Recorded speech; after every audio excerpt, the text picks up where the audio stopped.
Hi అండి, నమస్తే. Welcome to attitude of gratitude Telugu channel. ఈరోజు మన టాపిక్ ఏంటనంటే, ఈ సంవత్సరం మన శనీశ్వరుడి ద్వారా రూల్ చేయబడుతుంది అని మీకు తెలుసా? అదేనండి 2024 2 + 0 + 2 + 4 = 8 వస్తుంది కదా. సో ఈ ఇయర్ అంతా కూడా మన శనీశ్వరుడి ద్వారానే రూల్ చేయబడుతుంది. ఆయన మనకి మన లైఫ్లో రిలీఫ్ని, ఆపదల నుండి, భయాల నుండి, కష్టాల నుండి, అన్నిటి నుండి విముక్తి చేస్తారు. కానీ మీ లైఫ్లో ఇవి ఒక్కసారి చెక్ చేసుకోండి. ఎందుకంటే ఎవరితో మనం ఎలా ఉంటున్నాము అనేది చాలా ఇంపార్టెంట్. అసలు నిజంగా చెప్పాలేనంటే శనీశ్వరుని అనుగ్రహం ఉంది అనంటే మనం చాలా పర్ఫెక్ట్గా ఉన్నామని అర్థం. ప్రతి ఒక్కరి జీవితంలో ఖచ్చితంగా ఒక్కసారైనా సరే శని మహర్దశ వస్తుంది. సో ఆ టైంలోనే మనల్ని ఆయన సెట్ చేసేస్తారు. మీరు ఇవి కొన్ని గమనించుకోండి. మీరు ఇతరులతో ఎలా ఉంటున్నారు? ఎవరి గురించైనా మీరు తప్పుగా మాట్లాడుతున్నారా? మీ సబార్డినేటర్స్తో ఏమైనా తప్పుగా బిహేవ్ చేస్తున్నారా? లేబర్స్తో ఎలా ఉంటున్నారు? నీడీ పీపుల్తో ఎలా ఉంటున్నారు? చూడండి, మన సబార్డినేటర్స్ ఎవరైతే ఉంటారో వాళ్ళతో మనం ఎప్పుడూ స్నేహంగా ఉండాలి. అలాగే లేబర్ని మనం చులకనగా చూడొద్దు. ఎందుకనంటే వాళ్ళని మనం ఎలా చూస్తున్నాం అనేది ఆయన ఖచ్చితంగా చూస్తూనే ఉంటారండి. చాలామంది ఉంటారు, పని మనుషుల చేత పని చేయించుకుంటారు, కానీ డబ్బులు ఇవ్వడానికి ఎంతగానో ఆలోచిస్తారు. అలాగే ఏదన్నా మిగిలిపోయిన అన్నము వాళ్ళకి ఇచ్చేటప్పుడు కూడా మనం తినలేను అనుకున్నప్పుడే వాళ్ళకి ఇవ్వడానికి ట్రై చేస్తారు. ఇలా దయచేసి అస్సలు చెయ్యకండి. మనం తినగలిగే పొజిషన్లో ఉన్నప్పుడు ఒకవేళ ఎక్కువగా ఉంటేనో లేకపోతే ఇవ్వాలనే ఉద్దేశం ఉంటేనో ఆ టైంలోనే వాళ్ళకి ఇవ్వండి. ఇలాంటి విషయాల్లో ఆయన ఎప్పుడు కూడా సహించరు. ఇది నేను చాలామంది లైఫ్లో చూశాను. నేను చాలామందికి ఇప్పుడు కొన్ని రాసుల వారికి శని మహర్దశ రన్ అవుతూ ఉంటుంది. వాళ్ళకి తెలిసిపోతుంది, ఇలా ఉంది ఏంటి ఇంత అన్ని స్లోగా అవుతున్నాయి, ఏమీ జరగడం లేదు, అది ఇది అనుకుంటారు. కానీ వీళ్ళు ఇలాంటి పనులు చేస్తూ ఉంటారు. వీళ్ళు మాత్రం ఎవరితో సఖ్యంగా ఉండరు, మంచిగా ఉండరు. కానీ వీళ్ళకి జీవితంలో అన్నీ చాలా బాగా అయిపోవాలనుకుంటారు. ఇంట్లో ఉన్న వాళ్ళతో మంచిగా ఉండరు, బయట ఉన్న వాళ్ళతో మంచిగా ఉండరు, పని చేసే వాళ్ళతో మంచిగా ఉండరు. అలాంటప్పుడు ఈయన మిమ్మల్ని ఖచ్చితంగా సరి చేసేస్తారు. ఒకవేళ మేము ఇలా ఉండడం లేదండి, అయినా సరే మనకి శని ద్వారా రూల్ చేయబడుతుంది కదా, ఏమైనా సరే పరిహారాలు ఉన్నాయని అనుకుంటే ఖచ్చితంగా ఉన్నాయండి. మనం పాటించాలే కానీ ఎంత రిలీఫ్ని ఇస్తాయో నేను అనుభవపూర్వకంగా మీకు చెప్తున్నాను.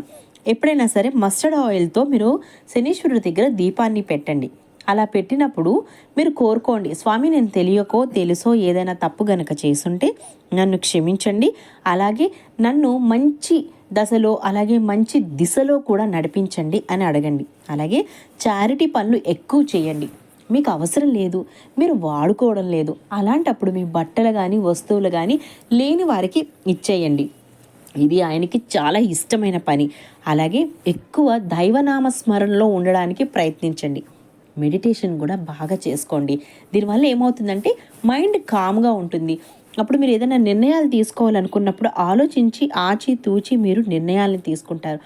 కోపంలో ఉన్నప్పుడు, పనులు అవ్వట్లేనన్నప్పుడు ఇంట్లో వాళ్ళ మీద అరుస్తాం, బయట వాళ్ళ మీద అరుస్తాం. దానివల్ల మరింతగా డిస్టర్బ్ అవ్వడం తప్ప ఏమీ ఉండదు.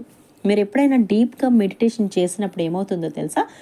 మీరు మీ సమస్యను, అంటే నాకు ఇది ఉంది, దీన్ని ఎలా మనం పరిష్కరించాలి అని అడిగినప్పుడు మీరు కంటిన్యూస్గా మెడిటేషన్ చేస్తున్నప్పుడు మీకు అందులోని సొల్యూషన్ అండ్ విజువలైజేషన్లో కూడా మీకు క్లారిటీగా తెలుస్తుంది. కానీ ఇది కొంచెం డీప్గా చేసినప్పుడు మాత్రమే తెలుస్తుందండి. అలాగే ఎవరికైనా మందులు అంటే మెడిసిన్ అవసరం ఉంది అని అనుకుంటే చూడండి, కొన్ని హాస్పిటల్స్ దగ్గర పాపం వాళ్ళు రావడమే గవర్నమెంట్ హాస్పిటల్కి వస్తారు, చాలా వరకు ఫ్రీ ఇస్తారు.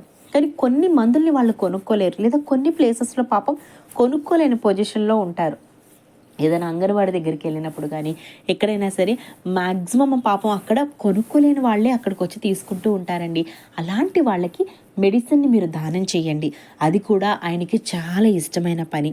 అలాగే ఇంకా సింపుల్ రెమెడీ అని అనుకుంటే, మీ ఇంటి దగ్గర ఉంటారు కదా పని చేసే వాళ్ళు కానీ, లేకపోతే కనీసం చెప్పులు కూడా వేసుకోకుండా నడుచుకుంటూ వెళ్ళేవాళ్ళు మనకి ఎంతోమంది కనిపిస్తారండి.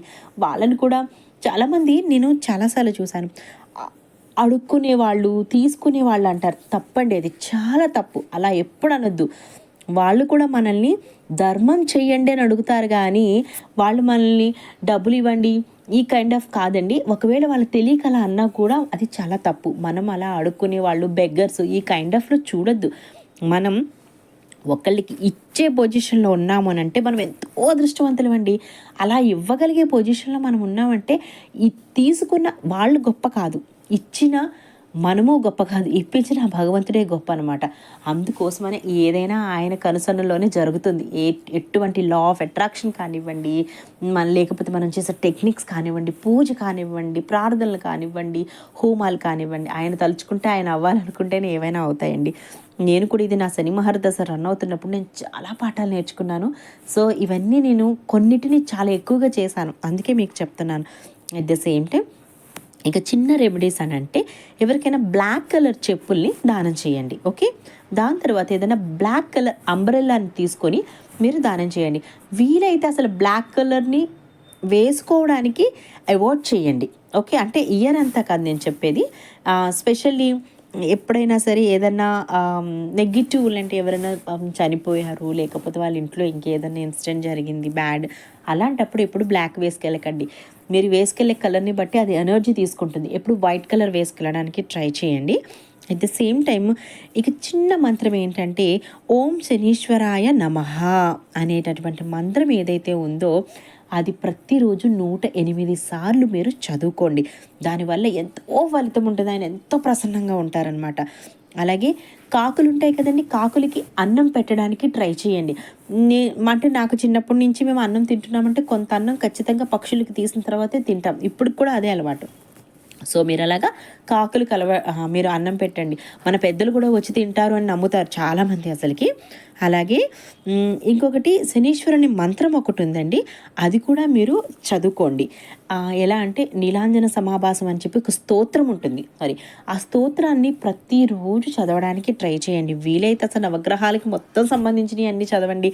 అలాగే అన్నిటికన్నా ఇంకా అసలు పవర్ఫుల్ ఏంటంటే హనుమాన్ చాలీసా పెట్టుకుని వినడం కానీ చదవడం కానీ చేశారు అని అంటే అసలు ఆ ఫలితమే ఇంకా డిఫరెంట్గా ఉంటుంది.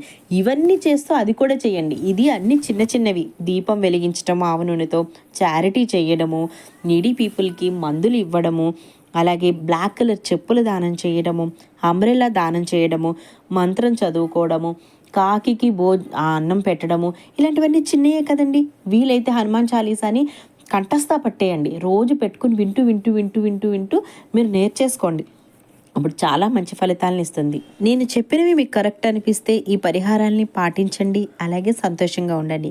అలాగే నా ఛానల్ని లైక్ చేయండి, షేర్ చేయండి, సబ్స్క్రైబ్ చేసుకోండి. Thank you so much to you all.